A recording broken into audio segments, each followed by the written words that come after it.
इस छपरी को देखो जरा। इस छपरी की शक्ल से ना घिनौनापन टपकता है।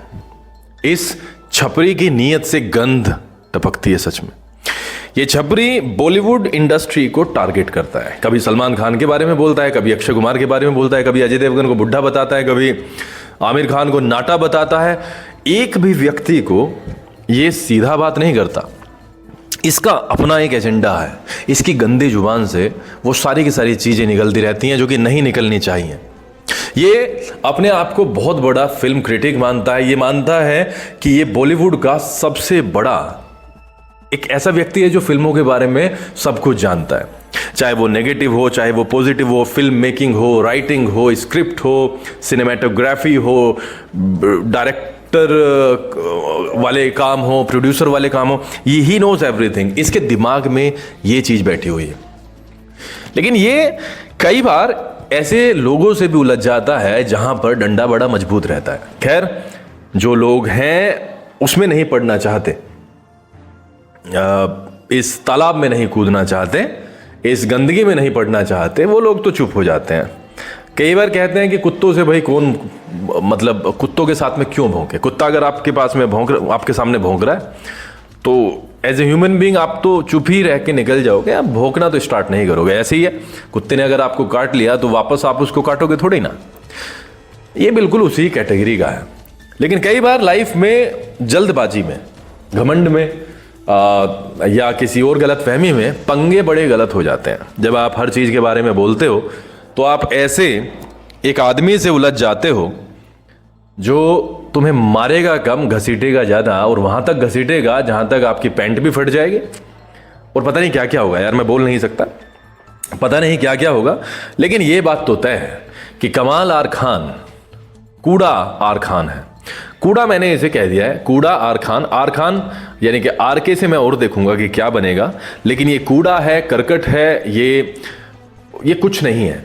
ये सिर्फ गंध है, ये घिनौनापन है, ये छपरीपना है, ये सड़क छाप गुंडा, ये सड़क छाप व्यक्ति सिर्फ और सिर्फ अपनी जुबान से गंदी चीजें निकाल सकता है। That is all.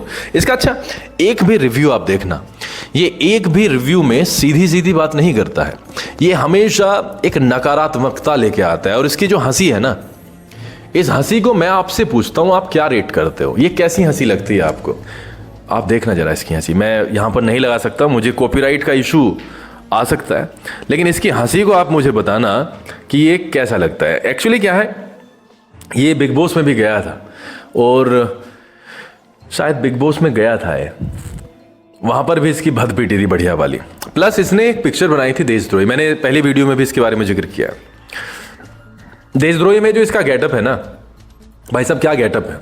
ये अपने आप को दुनिया का सबसे बड़ा एक्टर मानता था।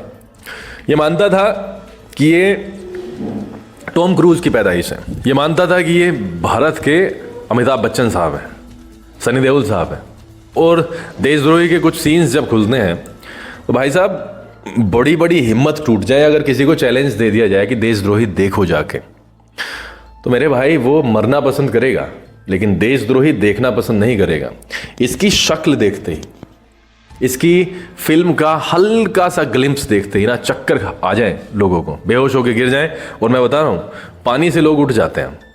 लेकिन अगर उन्होंने यहां पे सुन लिया ना कि देशद्रोही का शो देखना ही पड़ेगा, तो मेरे भाई वो नहीं उठेंगे। चाहे आप उनके ऊपर ठंडा पानी डाल देना, चाहे आप कितना भी बर्फ का बर्फ डाल देना, वो नहीं उठने वाले। क्योंकि भाई इतनी गंदी पिक्चर है, इतनी गंदी इसकी सोच है, सूरत है, घिनौनापन जैसे कि मैंने कहा टपकता है, वो यही है। लोग बहुत परेशान है इससे। मैंने पहली वीडियो में जिक्र किया, मिक्का ने इस पे बजाया था और ये तब भी नहीं सुधर रहा। ये इंडिया छोड़ के भाग गया है इस टाइम। तो फिर क्या हुआ, मैं क्यों आया हूं यहाँ पे? हमारे मुख्यमंत्री साहब हैं योगी आदित्यनाथ जी। अब उनके बारे में इन्होंने भाई साहब चीजें कही हैं, कुछ भारत के इलेक्शन के बारे में एक्चुअली चीजें कही हैं। तो मैंने कहा ना, ये अपनी जो खोपड़ी है ना, ये इसको हर जगह घुसा देता है। और मैं बता रहा हूं, कभी कई बार ऐसा होता है कि खोपड़ी जो है ना, ये गलत जगह पड़ जाती है और वहां से फिर निकलती नहीं है। और यही इस गुंडे के साथ में, इस घिनौने आदमी के साथ में हो गया। इसने ये लिखा, मैं पढ़ देता हूं, ये पढ़ देता हूं। इसमें इस पोस्ट में लिखा गया था, सर जी आपको कोई भी वोट नहीं देगा तब भी आप जीतोगे, ये तो सब जानते हैं। और इसमें इन्होंने, भाई साहब ने ये जो गलत गलत काम करके बैठ गए हैं, आदित्यनाथ जी का फोटो लगाकर और एनबीटी न्यूज़पेपर का एक स्क्रीनशॉट लगा दिया था और इस पर लिखा था हमें मुस्लिम दलित यादव वोट नहीं भी मिलेगा तब भी हम सरकार बना लेंगे। ये बाकायदा आदित्यनाथ जी की फोटो लगा करके ये ड्रामा किया है इसने।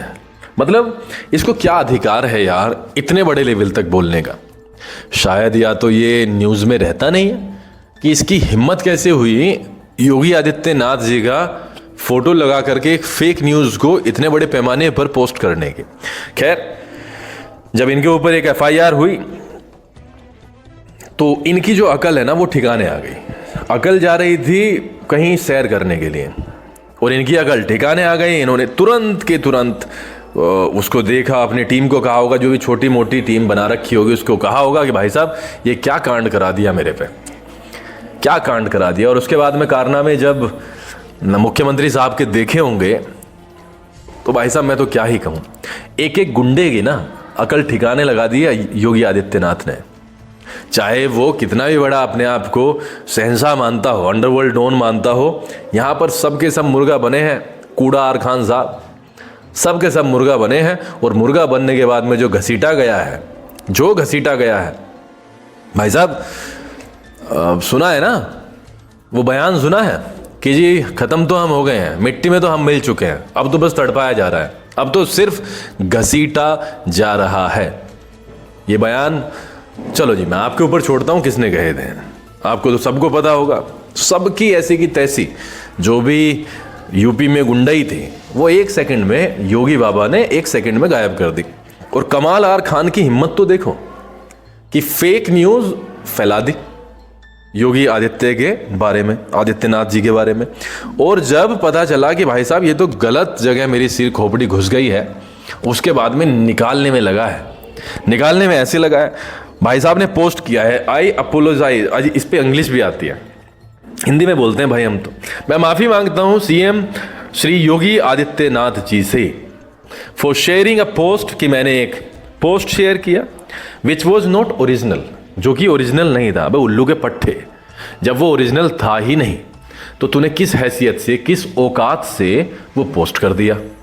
उसके बाद में कहते हैं आई deleted the post after few minutes, मैंने कुछ ही सेकंड के बाद में, कुछ ही मिनट्स के बाद में वो डिलीट भी कर दिया। भाई तेरा बाप भी डिलीट करता उसे, तू ना करता तो यहाँ पे हम अपने आप ही करा लेते। ये तो भैया यूपी सरकार है, इससे तगड़ी सरकार, इससे तगड़ी पावरफुल सरकार, इससे तगड़ा पावरफुल नेता भाई साहब इतने सारे देशों में नहीं है। किससे पंगे लेने के चक्कर में लग गया, कहाँ पे भिड़ गया जाके। When I came to know that it is not original, जब मुझे पता चला कि ये ओरिजिनल नहीं है तो भाई साहब मैंने कुछ मिनट के अंदर ही बस थूक के चाट लिया। मतलब बस क्या ही करता, क्योंकि योगी आदित्यनाथ जी के कारनामे किससे सुन लिए। मैंने सोचा कि भाई साहब ये गलत जगह हथकंडे में फंस गया हूँ, किसी तरीके से निकलते हैं। I promise to be careful in the future. और इस कूड़े ने, इस घिनौने आदमी ने एक और प्रॉमिस किया। ये किससे प्रॉमिस करता है अदरवाइज, ये तो मतलब फ्लो में भागता है, उल्टी सीधी हरकतें, दुनिया भर का गंदा जो शब्द होता है ना सबसे गंदा, वो इसकी जुबान पर आता है और ये बखान करता है। ये इतना मतलब कुत्ते किस्म का इंसान है सच में। I promise to be careful, ये कहता है कि मैं वादा करता हूं योगी आदित्यनाथ जी मेरा हाथ छोड़ दो, मैं वादा करता हूं आगे से मैं केयरफुल रहूंगा, मैं सावधान रहूंगा, बहुत सावधान रहूंगा, आगे से मैं कोई पोस्ट नहीं करूंगा। आगे से जब आपके बारे में योगी आदित्यनाथ जी का मैं आपका नाम भी सुनूंगा तो मैं 50,000 किलोमीटर तक दूर तक रहूंगा, मैं परछाई से भी नहीं मिलूंगा। ये अभी क्या होता है भाई योगी आदित्यनाथ जी की पर्सनैलिटी है। आपको डर नहीं लगता इनको देख के? अरे कूड़ेयार खान, तुझे डर नहीं लगता इस आदमी को देख के कि ये जो आदमी आया है वो कूड़े को ही हटाने आया है और उसने यूपी का जो कूड़ा है ना वो लगभग हटा दिया है। एक जमाना था जब सड़कों पर 6 बजे के बाद में भाई साहब निकलने से डर लगता है, हमारे खुद लोकल में। लेकिन एक समय ये भी है खुल्लम खुल्ला भैया फिरो ऐसे ही, रात बिरात ऐसे ही। तो तेरी औकात गलत आदमी से भिड़ गई, तेरी औकात नहीं थी इतनी। और आगे से भाई ध्यान रखना, अब तो तू सुलटाए से जैसे भी सुलटाएगा, लेकिन तूने जो ये ड्रामा किया है ना वो गलत किया है। मतलब वोट ना भी दो तो भी जीत जाओगे, ये ड्रामे जो है ना, क्या सबूत है तेरे पास? अबे कूड़े, तेरे पास सबूत है कि इस तरीके से होता है? तो इसलिए अपनी जुबान को बंद करके अपने काम करता रहे, अदरवाइज इस तरीके की अगर हरकत करेगा तो तेरे लिए बहुत दिक्कत होगी। Thank you so much for watching. आप मुझे बताना, क्या योगी आदित्यनाथ जी के बारे में इस तरीके की बातें करना ठीक था? हालांकि उसने अपनी अक्ल को ठिकाने लगाते हुए, अपनी गलती को मानते हुए तुरंत के तुरंत कार्रवाई की और अपने पोस्ट को डिलीट कर दिया, लेकिन फिर भी क्या किसी के बारे में गलत सलत कहना ये ठीक है? आप मुझे कमेंट बॉक्स में बताओ। चैनल को प्लीज़ सब्सक्राइब कर लेना। Thank you so much for watching. आपका परिवार हमेशा सुखी रहे, स्वस्थ रहे, समृद्ध रहे। Thank you so much. नव वर्ष की दोबारा से आपको हार्दिक शुभकामनाएं।